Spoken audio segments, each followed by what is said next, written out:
Okay, so now we need to move forward. Okay, so we've made RNA, and in particular, we're interested now in the mRNA molecules that we've made during transcription and what the cell is going to do to actually relate those nucleic acid sequences to the synthesis of sequences of particular proteins. Okay, so this translational process that occurs subsequent to transcription of mRNA molecules. And again, we called this translation because now we're switching languages, right? We're moving from a language of a nucleic acid whose information content is contained within the linear sequence of nucleotides, and we have to move to a different type of molecule, a protein-based molecule, whose information content is contained within a linear sequence of amino acids. So how do we switch between those two different languages, the languages of nucleotides versus amino acids? Okay? So the first thing we need is a decoder table, right? And when I was little, we used to get decoder rings in cereal boxes, right? And you decode a message on the back of the cereal box by using some sort of hidden secret message, right? Okay, and that's exactly what the cell is going to use. It has to have some way of taking groups of nucleotides and understanding that they mean the incorporation of a particular amino acid at that point in the sequence of a protein that's going to be synthesized, okay? And this is referred to as the genetic code. And the table that relates particular sequences of nucleotides to a particular amino acid is called a codon table. Okay? So you can see here, it was discovered that the words in the nucleic acid language that specify amino acids in translation are made up, are 3 nucleotides in length. Okay? So we have blocks of 3 nucleotides that we can use to actually specify different types, one of the 20 different amino acids that we want to incorporate in a protein sequence. Okay? So if we have 3-letter words, we have 4 possible nucleotides at each of those 3 positions. That says we can make 64 different nucleotide words, right? But the interesting thing is then we only need to specify, we only have 20 different amino acids, right?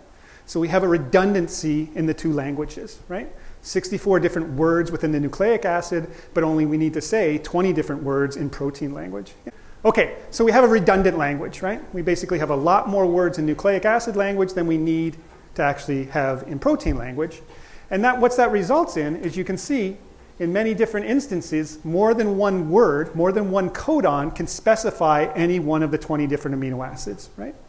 But each codon only specifies one amino acid, right? One codon at one point doesn't mean alanine, and then in another context mean leucine, okay? If it says it's an alanine codon, it's always an alanine codon, okay?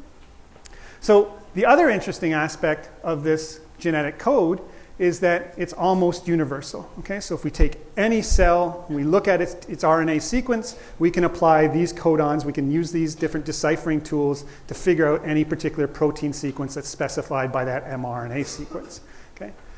The funny thing is here, this word almost, right? Typically we say things are universal or they're not universal, right? They're universally applicable or they're not.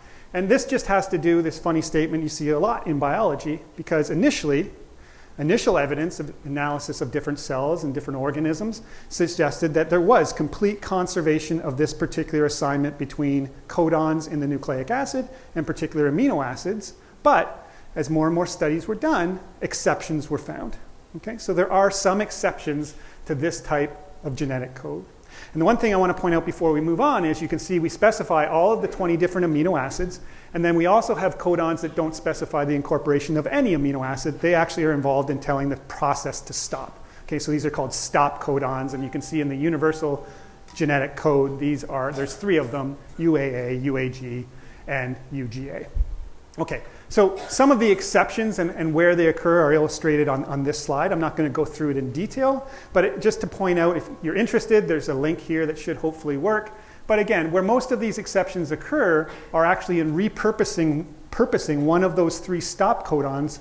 Rather than to mean stop, they mean the incorporation of a particular amino acid. Okay? And the example given here, basically this UGA stop codon. So UGA here, normally in the universal code means stop. But in some instances, it can actually be repurposed to actually add an additional codon to specify tryptophan.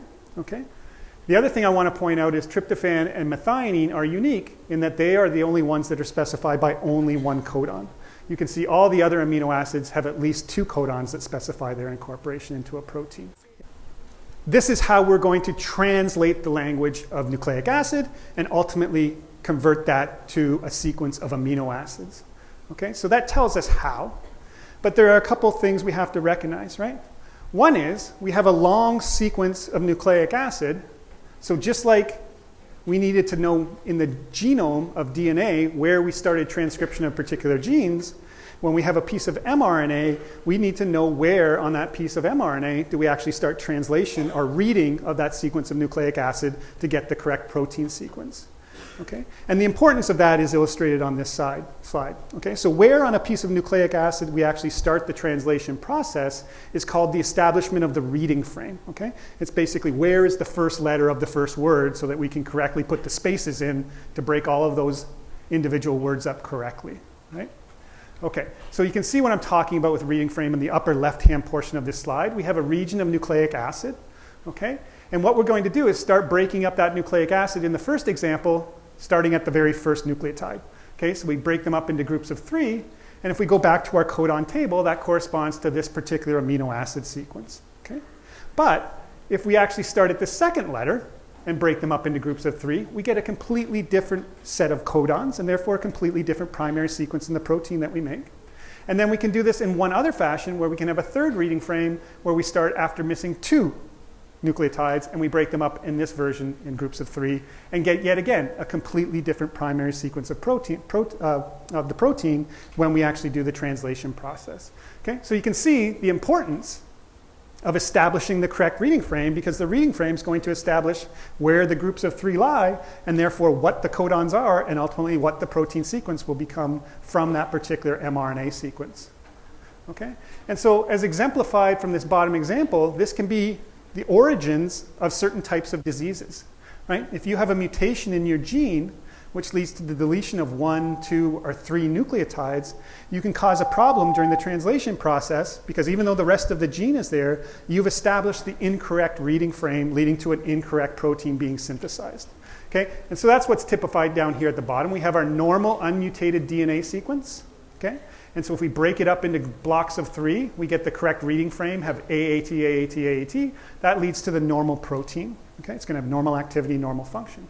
But if we have some spontaneous mutation that happens that causes a frame shift by deleting 1 nucleotide or 1 base, now, even though the rest of the gene is correct in its sequence, we're breaking it up into blocks of 3 codons incorrectly, such that we get ATA, ATA, ATA, ATA. So we're going to get the wrong primary sequence, and we're going to get the wrong protein.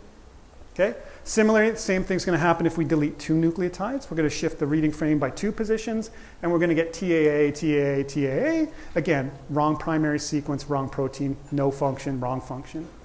Surprisingly, maybe, the least deleterious effect we can have in a frame shift mutation is by deleting 3 nucleotides, because that only deletes 1 single amino acid, but after that amino acid, the reading frame is preserved, right? So all the rest of the primary sequence will be coded for correctly, and we're more likely to get a proper protein by doing 3 bases deleted rather than 1 or 2, because 3 bases keeps the reading frame intact.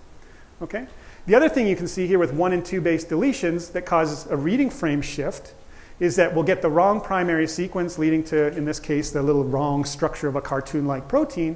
But you can also see these proteins are smaller than the parental protein as well. And that's because if we shift the reading frame, not only do we shift those codons that specify what the primary sequence is, we may give rise, and we'll likely give rise, to what's called a premature stop codon. That is, now we'll introduce the presence of a codon that specifies one of those 3 stop codons, and therefore stop the translation process earlier than it should. Okay, so we'll get the wrong primary sequence, and even potentially a shorter primary sequence because of new stop codons introduced because of the reading frame shift. Okay, so we have our codon table, which relates 3-letter blocks of nucleotides, or codons, to particular incorporation of 1 of 20 particular amino acids into the primary sequence, as well as potentially stopping the translation process. But what is mediating this correlation between a nucleic acid sequence and a protein sequence? And so Francis Crick, who was the fellow who also was involved in discovering the 3-dimensional structure of that anti-parallel double helix of DNA, thought this was a problem, right? So you need some sort, he thought, of adapter molecule that has the ability to interact with nucleic acid on one side of this molecule, and also have the ability to have an amino acid linked to the other end of the molecule. Okay, so he needs this adapter molecule. And what they found was this adapter molecule was a molecule that was termed tRNA or transfer RNA. Okay, so this is one of those other types of RNA we're going to make by transcription. And it fulfills this role of being an adapter between the two languages, essentially. Okay, because it's a nucleotide, because it's a nucleic acid, it has the ability to interact with other nucleic acids through complementary base pairing, right? Like we talked before, A's pairing with U, C's pairing with G. And then what we'll see in the next process is we have the ability to couple chemically, make a covalent bond between the 3' hydroxyl of this piece of RNA and a particular amino acid, allowing for it to have that coupling between the two languages. Okay? So if we have the RNA molecule in the middle here, reading the mRNA, so we have the tRNA interacting with the mRNA in a very specific fashion to recognize the different codons that are present in the mRNA.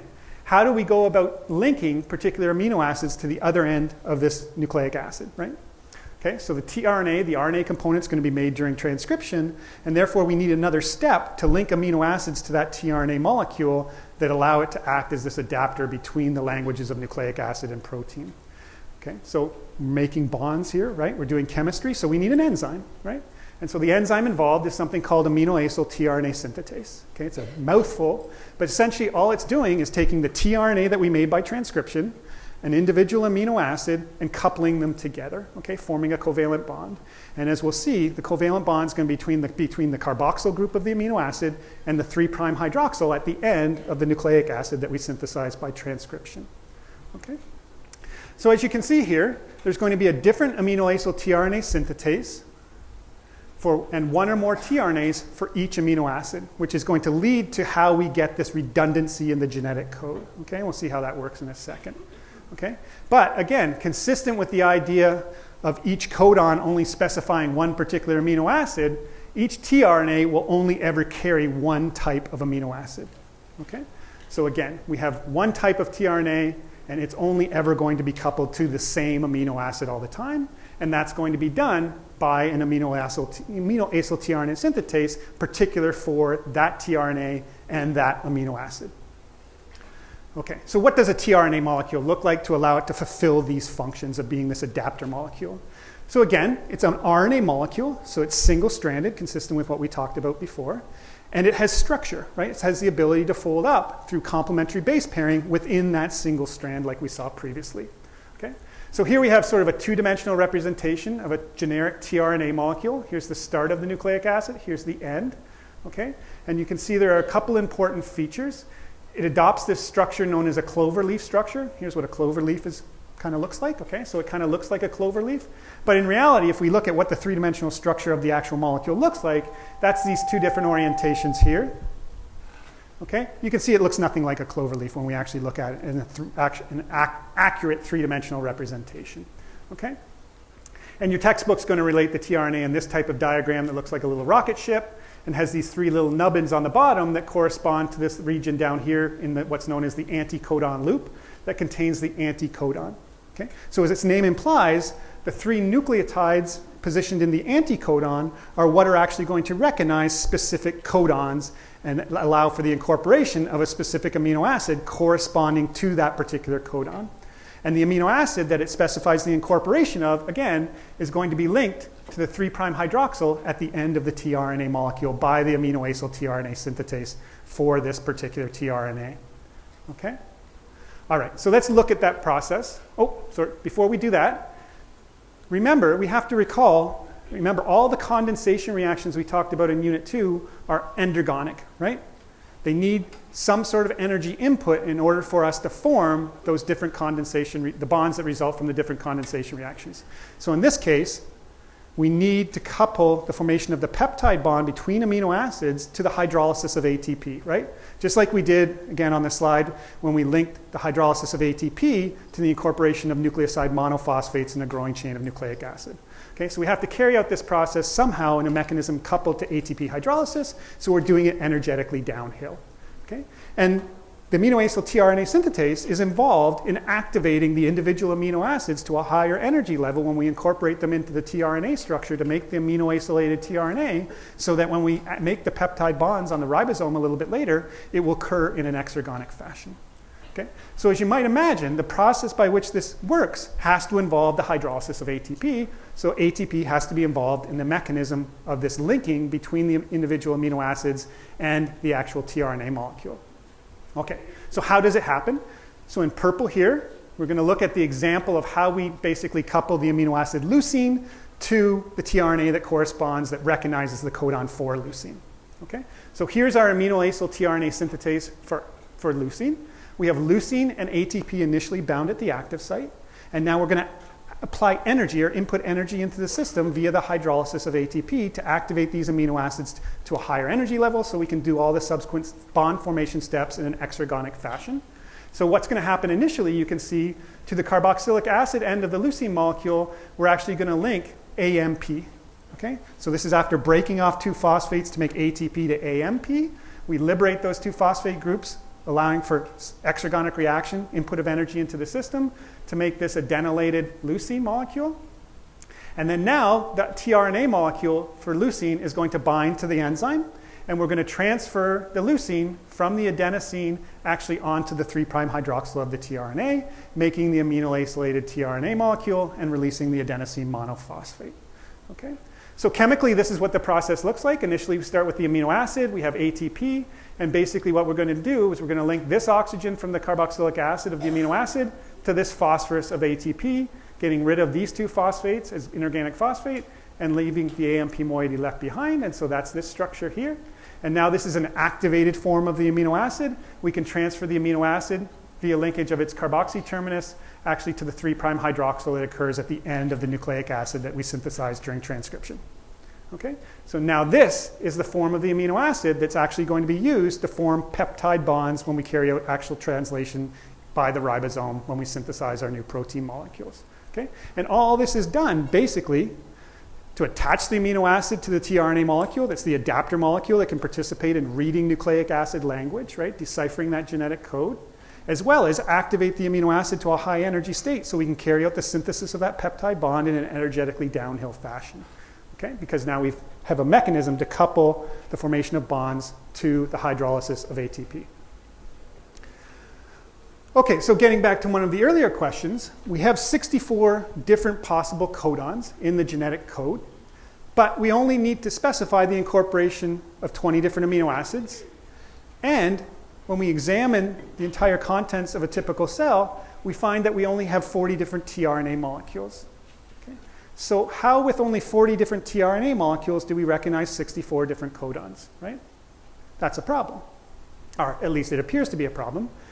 And along comes our friend Francis Crick again and figures it out for us. Okay? So the idea that we can have 40 different tRNA molecules with only 40 different anticodons in their anticodon loops recognize or distinguish between 64 different codons present in the mRNA presents a little bit of a discrepancy, right? So how does that actually happen? And what Francis Crick proposed was this thing called the wobble hypothesis. And essentially what it proposes is what's shown at the bottom of the slide. One individual tRNA molecule having one particular anticodon in its anticodon loop can actually recognize or distinguish multiple different codons present in the mRNA. And that solely results because you can have mismatch between one of the nucleotide pairs in the codon-anticodon interaction. Okay? So let's look at this example. We have the example of serine. You can see serine here can actually be specified by 6 different codons. Okay? There's lots of different words that all say incorporate serine at this position. Okay? These 4 down here at the bottom, UCA, UCC, UCG, UCU, are all specified are recognized by one single tRNA molecule, one single anticodon within that tRNA molecule. And how that happens is again illustrated at the bottom here. Here we have the codon UCA, and it's going to be recognized by the anticodon in tRNA AGU. Okay, so we have perfect base pairing at all 3 positions between the codon and the anticodon. That's not surprising. What was initially surprising was that same tRNA molecule with its same anticodon AGU can also recognize UCU and say that's also a positive match between codon and anticodon, even though we have mismatch at the third position of the codon and the anticodon. Okay? Similarly, the codon UCG, which also specifies the incorporation of serine, can again be recognized by the same tRNA molecule with the same anticodon because we only have mismatch at that one final position. Okay? So the wobble hypothesis just says we can have mismatch at the third position of the codon and the anticodon and still have it recognized by the tRNA molecule. If the mismatch occurs anywhere else in the codon, between the codon and the anticodon, it's not going to be recognized as a positive match, and it will need to be recognized by a different tRNA and therefore specify the incorporation of a different amino acid. Okay? So the one thing I want to point out is that we have to remember, for our purposes, anytime we see nucleic acid strands interacting, they're always going to do so in an anti-parallel fashion. Okay? So in the bottom here, the UCA is the codon that's running from 5' to 3'. But the anticodon sequence for that codon is actually UGA because the 5' end of the tRNA is on this side and the 3' end is over on the opposite side. Okay, so they're recognizing base pairing in an anti-parallel fashion, just like we've always seen for all nucleic acid interactions. Okay, so properly, UCA codon is actually recognized by the UGA anticodon. Okay, when you pair them up in an anti-parallel fashion. All right, so now we have all the understanding we need to carry out the translational process, but we're going to be making chemical bonds. So we need an enzyme to actually catalyze this process, right? And perhaps not surprisingly, the machine or the enzyme that's going to carry out this process of translation is the machine called the ribosome. Okay? So what you can see here is, again, similar to what we talked about with a previous macromolecular machine, the spliceosome, right, that mediated the splicing out of the introns and the linking together of the exons during transcription in eukaryotes, is this machine, which is going to carry out the translational process, is actually also composed of both protein and RNA components. Okay? So in this case, we have lots of proteins, and again, I don't expect you to remember these different types of numbers, okay? But I want you to understand that there are both proteins and RNA components. And again, like the spliceosome, the actual portion of the molecule that's catalyzing the bond formation, the formation of the peptide bonds, is not the protein component, okay? So this is not an enzyme because the RNA is actually going to catalyze the formation of the peptide bonds. So like the spliceosome, this is also a ribozyme. Okay? So the RNA is catalyzing the actual formation of the peptide bonds, not the protein components. Okay? You can see here, these things are massive structures in the cell. Okay? The large subunit is 2.8 million in molecular weight, and the small subunit is only really small compared to the large subunit. It's still 1.4 million in molecular weight. Okay? Together, they come together to form the intact ribosome, and that's where the large ribosomal subunit sits on top of the small ribosomal subunit in this type of structure, which is sort of illustrated as a cartoon here, and forms a complex that's 4.2 million in molecular weight. Okay? I'll show you a little slide a little bit later on that gives you a perspective of how big this machine is relative to the RNA polymerase machine that we talked about that's actually doing transcription. Okay? There's a huge size disparity between them. Okay, so this is the actual picture of what the high-resolution structure of what a prokaryotic ribosome looks like. So way back at the turn of the century, there were investigators at Yale that won the Nobel Prize for solving the structure of RNA, the ribosome from a prokaryotic species.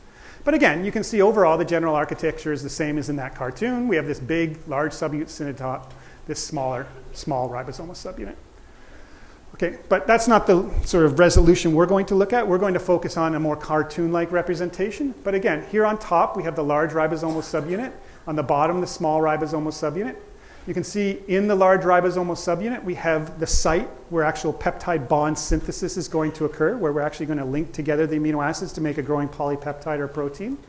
At the bottom here, the interface between the large and small ribosomal subunit, we have where the actual translation process is happening, where we're actually reading the nucleic acid and recognizing the codons in that mRNA molecule through interactions by complementary base pairing with the tRNA molecules.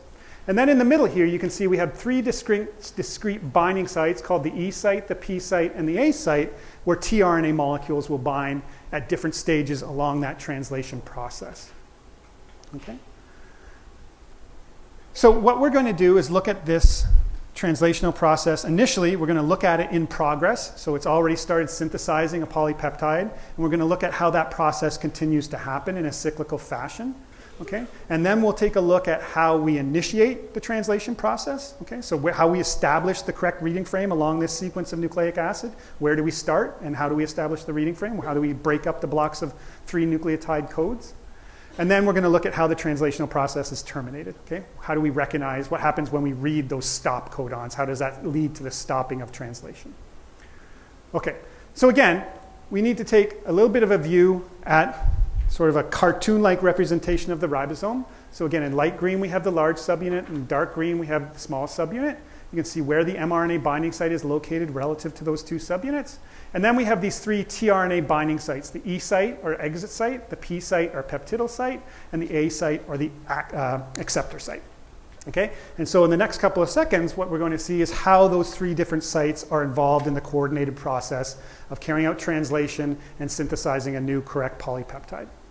Okay, so if we start at step 1, there at the top of the slide, you can see we have our mRNA bound, right? We have a tRNA molecule to which a growing polypeptide is linked to its 3' hydroxyl at the P site. And we have a new tRNA molecule that's just recognized a new codon through codon-anticodon interactions at the A site, and it's carrying its respective amino acid linked to its 3' hydroxyl.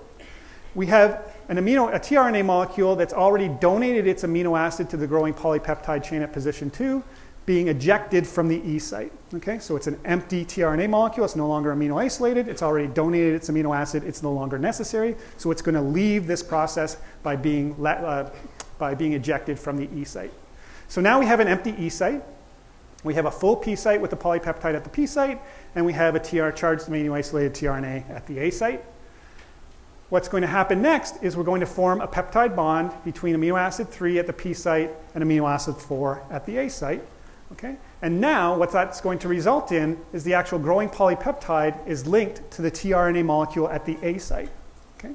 The ribosome doesn't want the polypeptide linked to the tRNA at the A site. It wants it to be linked to the tRNA molecule at the P site. So that's going to cause the ribosome to move along the RNA molecule, moving from the 5' end to the 3' end. You can see this isn't a concerted movement. Both subunits don't move together. It moves in a stepwise process. You can see from the figure on the slide, the large ribosomal subunit will move first, and the small ribosomal subunit will then follow it. Okay? So the large ribosomal subunit will move, transferring the tRNA that contains the growing polypeptide to the P site, moving the empty tRNA molecule that just donated its amino acid to the position 3 of the growing polypeptide to the exit site or the E site. And now we have an empty A site with an exposed codon at the A site. That codon can then be recognized by a new tRNA molecule through its anticodon loop, bringing the next amino acid into the synthesis procedure. And again, we'll move back over here and repeat all over again. We'll make a new peptide bond between 4 and 5. We'll eject the empty tRNA from the E site. We'll translocate, exposing a new codon at the A site, and continue the cycle over and over again until the process actually is halted by the exposure of a codon that corresponds to a stop codon rather than any particular amino acid. Okay? So this is just a cyclical process that will continue to repeat. Okay, I talked about this already, so we don't need to talk about that anymore. The idea that the ribosome is a ribozyme, even though there's protein molecules present, those are not the molecules that are catalyzing the chemical bond synthesis of the peptide bond. It's the actual rRNA or ribosomal RNA components that are catalyzing peptide bond synthesis. Okay, so the next question is then, how do we recognize where to start the translational process? And in conjunction with that, recognizing where to start translation and also therefore establishing the correct reading frame to actually break up this nucleic acid into the correct 3 nucleotide segments to give us the correct codons. Okay? This goes back to what we talked about in transcription, one of those modifications we made to mRNA molecules, and that was the addition of the 5' 7-methylguanosine cap. Okay? Remember, that was the tag that we put on the 5' end of mRNA molecules stating that these are ones that need to be translated in the cytosol. Okay? And so that's what the little ball on the end of this messenger RNA molecule represents, okay? The 5' 7-methylguanosine cap. Okay. So these mRNAs then need to be recognized by the ribosome to be translated. How they are recognized is by this complex here in the upper left-hand portion. You can see we have the small ribosomal subunit in complex with a special tRNA molecule called the initiator tRNA. Okay? This is the tRNA molecule that recognizes the AUG codon, specifying methionine. Remember I said methionine was a unique codon, in that methionine was only specified by one codon, where we had a bunch of redundancy in the other ones. Okay? And the tRNA molecule that carries methionine that recognizes that AUG codon through its anticodon is the only tRNA that can associate with the small ribosomal subunit in the absence of the large ribosomal subunit. So it can form this initiation complex. Okay? You can see there's some other factors called translation initiation factors that are associated with this complex. But in general, what's going to happen is this initiation complex, the small ribosomal subunit in complex with this special initiator tRNA, will seek out mRNA molecules by looking for that 5'7-methylguanosine cap at their 5' end, and then it will bind that mRNA to it. Okay? Remember, the small ribosomal subunit has that channel for binding mRNA.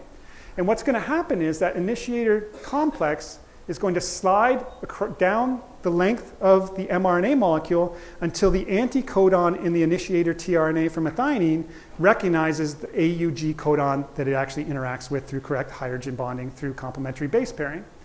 Once it recognizes that AUG codon, it basically positions all the machinery, most importantly the small ribosomal subunit, and establishes the correct reading frame for everything that's going to be translated downstream from that. Okay?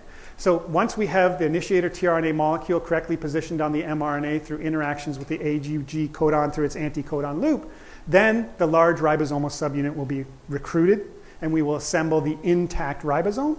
Okay, so now we have an empty E site, an empty A site, and we have an amino acid linked to the tRNA at the P site. We have a codon exposed at the A site, so just like we saw previously, this codon will be read by an incoming tRNA charged with the second amino acid. Okay? The second amino acid will then be linked through a new peptide bond to the amino acid that's present at the P site. And now again, the peptide has been transferred to the tRNA molecule at the A site. And just like we saw previously, this triggers the ribosome to move because it wants the growing polypeptide attached to the tRNA that's at the P site, not the A site. Okay? So now the large ribosomal subunit will move, the small ribosomal subunit will follow it, and then we're back in that repeating cycle that we saw on the previous slide. Okay?